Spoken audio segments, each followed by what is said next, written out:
Hello बच्चों, चलिए प्रश्न को देखते हैं। प्रश्न है, निम्न रैखिक समीकरण युग्म को प्रतिस्थापन विधि से हल कीजिए। समीकरण युग्म है 3x घटाव y बराबर 3। दूसरी समीकरण है 9x घटाव 3y बराबर 9।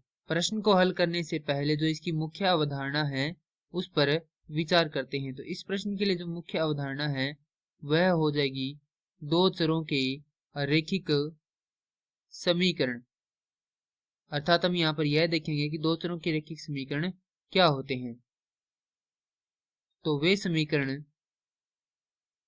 जो ax योग by योग c बराबर 0 के रूप के हों, दो चरों के रैखिक समीकरण कहलाते हैं। अब समीकरण दी गई है 3x घटाव y बराबर 3, 9x घटाव 3y बराबर 9।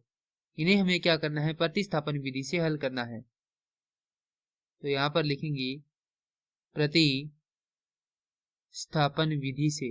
प्रतिस्थापन विधि में हम दोनों समीकरणों में से एक समीकरण में किसी एक चर का मान निकालकर दूसरी समीकरण में रखते हैं और फिर उसे हल करते हैं। तो यह क्या होती है, प्रतिस्थापन विधि होती है। अर्थात इसे नाम देंगे समीकरण संख्या 1 और इसे नाम देंगे समीकरण संख्या 2। तो समीकरण 1 से हम किसका मान निकालेंगे, समीकरण 1 से हम मान निकालेंगे y का। तो y बराबर हो जाएगा 3x घटाव 3, क्योंकि y का इधर पक्षांतरण कर दिया और 3 का इधर पक्षांतरण कर दिया। तो हमारे पास y का मान आ चुका है। इसे क्या करेंगे, हम समीकरण 2 में रखेंगे। तो समीकरण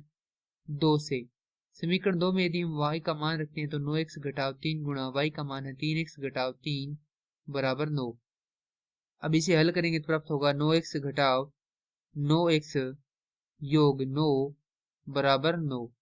तो यहाँ से यह किसका है, धनात्मक का है, और किसका है, ऋणात्मक का है। तो दोनों आपस में क्या हो जाएंगे, कट जाएंगे और 9 बराबर क्या आ जाएगा, 9। तो ये क्या है, सदा सत्य है, सदा सत्य। अतः उपरोक्त रैखिक समीकरणों के अनंत हल है।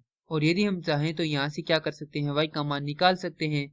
तो y बराबर यहाँ पर है 3x घटाव 3, और y का मान तभी आएगा जब हम क्या करेंगे, x का कुछ मान मानेंगे।